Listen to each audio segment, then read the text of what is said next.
जो दूसरों के बारे में सोचते हैं, उनके बारे में मैं सोचता हूं। जो दूसरों के सुख चैन की चिंता करते हैं, उनके सुख चैन के लिए मैं परेशान रहता हूं। मुझे वो बहुत प्रिय हैं जो दूसरों के लिए खुद पीड़ा सहते हैं, जो सदा मुझे याद करते हैं और सदा श्रद्धा और विश्वास से मेरी भक्ति करते हैं। उन पर मेरी कृपा सदा बनी रहती है। सबका मालिक एक। क्यों लोग दूसरों का बुरा करने का सोचते हैं? कर सकते हो तो भला करो, मालिक खुश होगा। कभी किसी का बुरा न सोचो, न करो, क्योंकि बुरे काम का नतीजा बुरा ही होता है। कहते हैं ना, जो दूसरों के लिए गड्ढा खोदता है वो खुद उसी गड्ढे में गिरता है। दूसरों का बुरा करने से कभी ये साबित नहीं होता कि तुम अच्छे और सच्चे इंसान हो। जब हम किसी का बुरा करते हैं तो अपनी आत्मा की हत्या करते हैं, और आत्मा की हत्या के बाद मालिक से रिश्ता कैसे जोड़ा जा सकता है?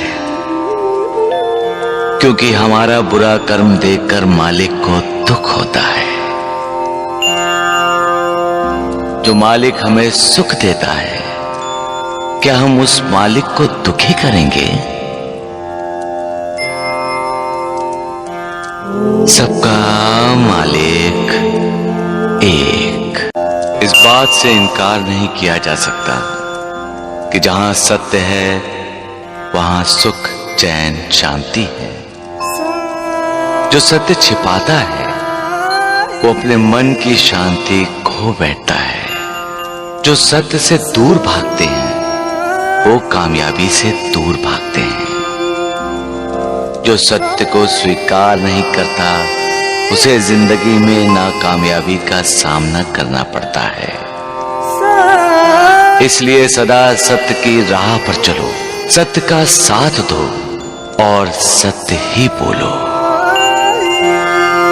सबका मालिक एक।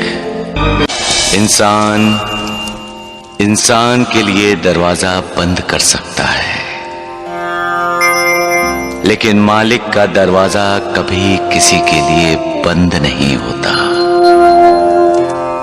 वो कभी किसी को नहीं ठुकराता है।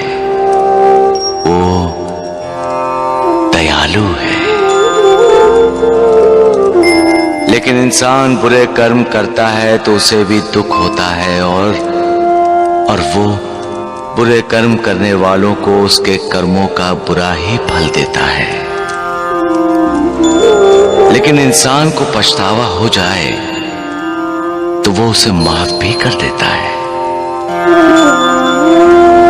माफी देने वाला वो एक ही है। माफी मांगनी है तो उसी से मांग लो।